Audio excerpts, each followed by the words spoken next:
Mirëmbrëma të nderuar zonja dhe zotrinj, do të jemi së bashku në edicionin qendror të lajmeve këtu në ekranin e kanalit 7, ndër të tjera do të ndiqni. Qeveria miraton amnistin penale, 447 të dënuar lirohen menjëherë nga burgu, mira të tjerë përfitojnë ulje dënimi ose përjashtohen nga ndjekja penale. Gjykata e Durrësit jep masat e sigurisë për 33 personat e akuzuar për mbetje të rrezikshme të Kurum, 8 prej tyre mbeten në burg, të tjerët në detyrim paraqitje. Antidroga e Tiranës sekuestron 2200 tableta ekstazi, arrestohen 2 trafikantët, lënda narkotike vinte nga Italia dhe shitej në lokalet e natës.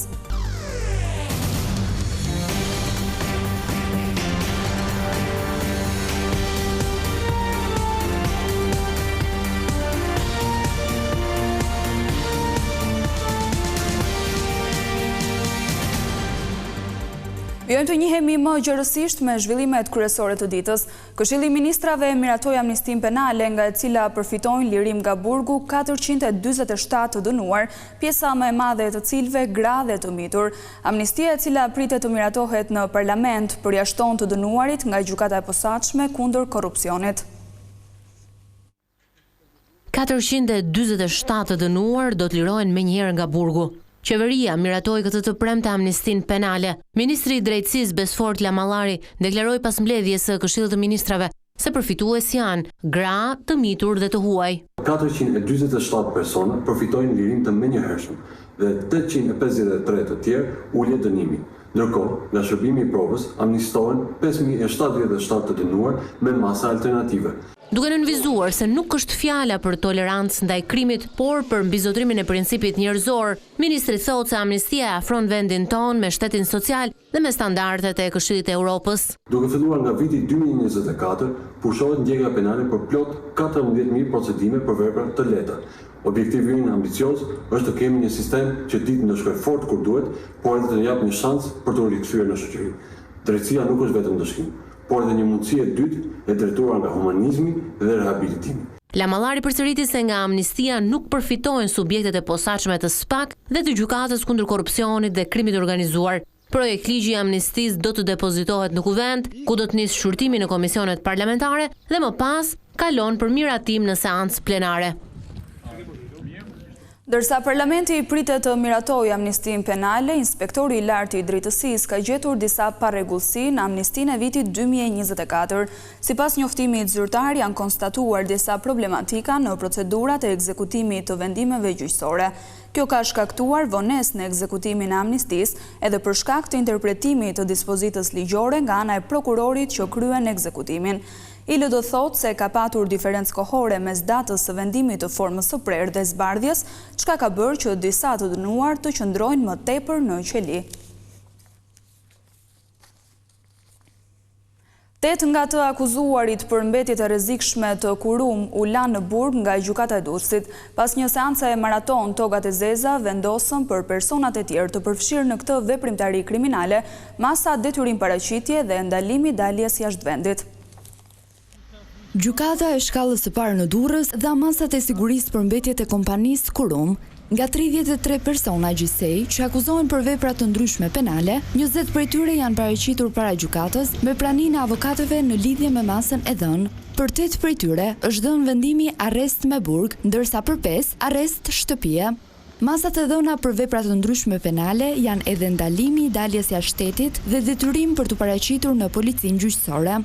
Policia e Durrësit nuk ka mundur të vërë në pranga personat kryesorë që janë përgjegjës për trafikimin e mbetjeve të rrezikshme nga porti i Durrësit drejt Tajlandës. Ata janë administratorët e shoqërisë Kurum si dhe drejtues të kompanisë Sokolaj, e cila ka kryer eksportin e mbetjeve. Ata akuzohen për veprat penale, kontrabandë me mallra të ndaluara, transport i mbetjeve, menaxhim i mbetjeve, falsifikim i mbetjeve, pastrim i produkteve të veprimtarisë kriminale, kontrabanda nga punonjës që lidhen me veprimtarinë doganore, si dhe shpërdorim detyre. Bëhet fjalë për 2816 ton mbetje të rrezikshme që u nisën me 102 kontenjer drejt Tajlandës në korrik të vitit 2024, por pas denoncimit nga organizata Rrjeti i Bazelit, anija me 102 kontenjer u kthye në Durrës. Pas bllokimit, prokuroria nisi hetimet dhe pas marrjes të 11 mostrave nga kontenjer të ndryshëm dhe dërgimit të tyre në një laborator të specializuar në Itali, rezultoi se këto mbetje janë në masë të madhe të përbërë nga oksid zinku dhe oksid hekuri, si dhe metalet të tjera si kalium, mangan, plumb, kalcium dhe squfur.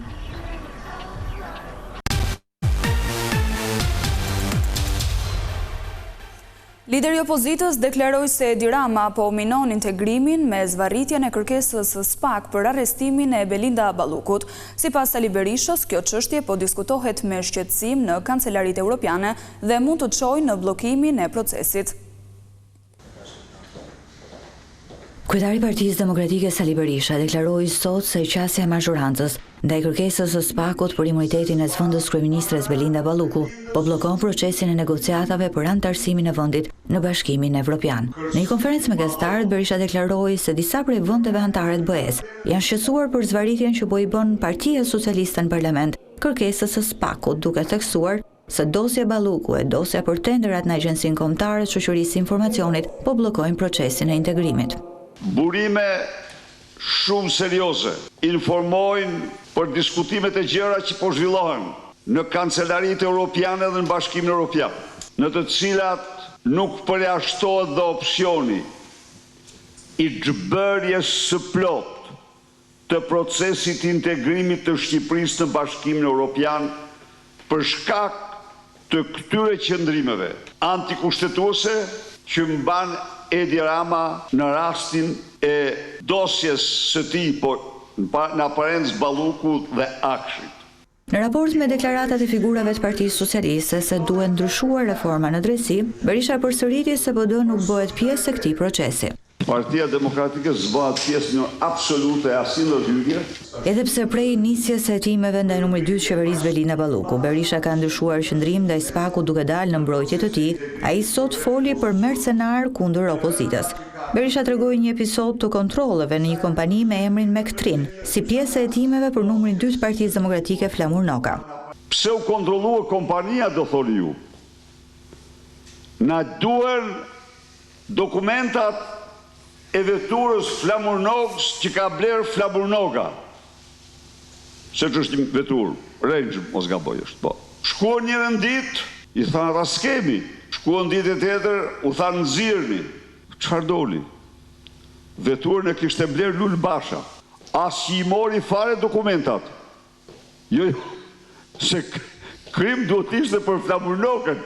Kryetari i Partisë Demokratike Berisha përsëriti apelin drejtuar qytetarëve që t'i bashkohen protestës së opozitës kundër kryeministrit Edi Rama pas ditën e 10 shkurtit.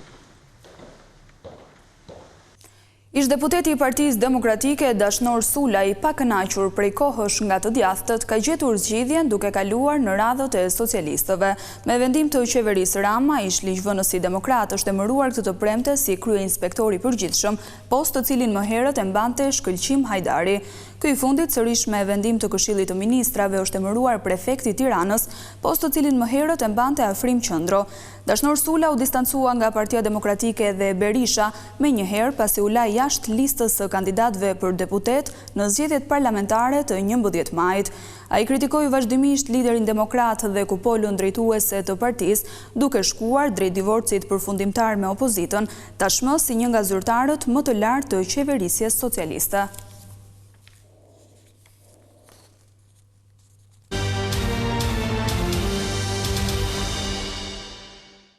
2200 tableta ekstazi janë sekuestruar nga agjentët e antidrogës në Tiranë. Gjatë operacionit policor u arrestuan edhe 2 trafikantët, të cilët e shisnin lëndë narkotike nga Italia për të shitur kryesisht në lokalet e natës. Një tjetër operacion është finalizuar nga antidroga e Tiranës. Në pranga përfunduan Elvis dhe Bujar Lezo të afërm me njëri tjetrin. Gjatë operacionit të koduar Blue Punisher, u sekuestruan 2200 tableta lëndë narkotike ekstazi. Sipas burimeve, 2 të arrestuarit të paktën prej 2 vitesh ishin të përfshirë në shitjen dhe shpërndarjen e lëndëve narkotike, kryesisht të llojit ekstazi. Droga siguroi në Itali e më pas transportoi me rrugë tokësore në Tiranë. Përmes lidhjeve që kishin në vendin fqinj, trafikantët siguronin doza ekstazie në formë tablete, por dhe pluhur, që më pas e përgatisnin në një banesë të tyre në zonën e Alidemit. Emri i operacionit është vendosur pikërisht nga mbishkrimi që mbanin kokrat e ekstazis. Për grupin hetimor ka dyshime të forta se Elvis Lezo është personi që kishte lidhjet me një tjetër grup kriminal në Itali. Ai gjithashtu figuron me precedent penal. Ekstazia shpërndahej kryesisht në lokalet e natës, ku një kokër shitej rreth 3.000 lekë të rinj.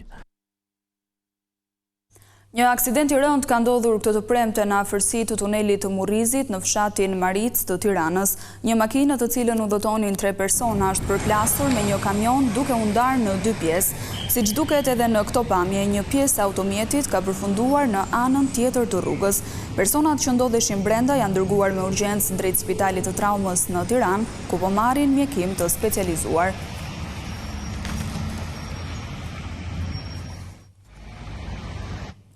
Këshilli i Ministrave ka miratuar indeksimin me 2.5% të pagave për disa kategori të administratës publike për vitin 2026. Vendimi prek pagën e Presidentit të Republikës, pagën referuese të gjyqtarëve dhe prokurorëve. Gjithashtu preken edhe strukturat e pagave për Gardën e Republikës, Policinë e Burgjeve, koordinatorët kundër korrupsionit, punojësit mbështetës dhe specialitetet të ndryshme në administratë dhe personelin e sistemit shëndetësor. Sipas këtij vendimi, krahas indeksimit në disa sektor parashikohen edhe rregullime të shtresave dhe kompensimeve.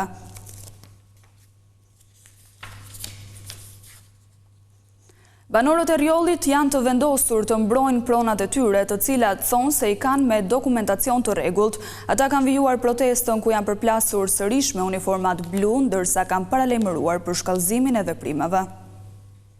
Kujtoni ju se palqojnë tokën, punë e kuret.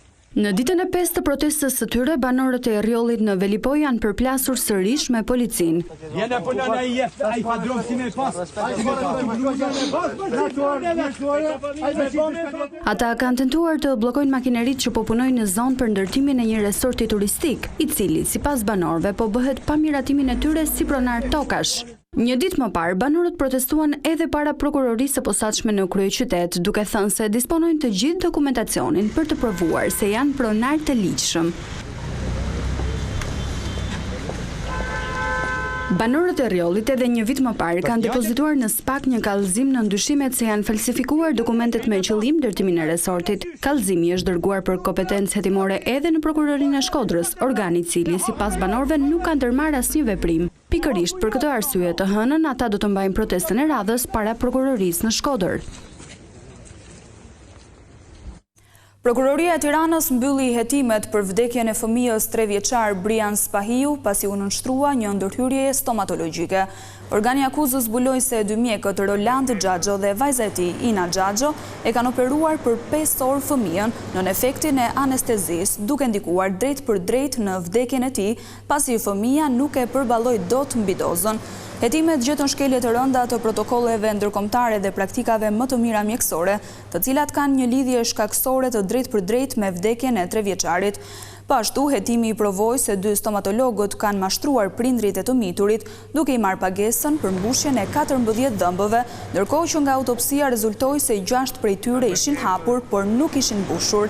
Babë e bij akuzohen për vrasje nga pakujdesia dhe mashtrim në bashkëpunim me 5 persona të tjerë.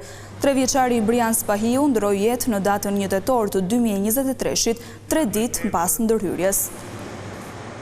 Kjo ishte gjithçka e përgatitur për këtë edicion informativ. Unë ju falenderoj për vëmendjen. Bashkë, mirupafshim.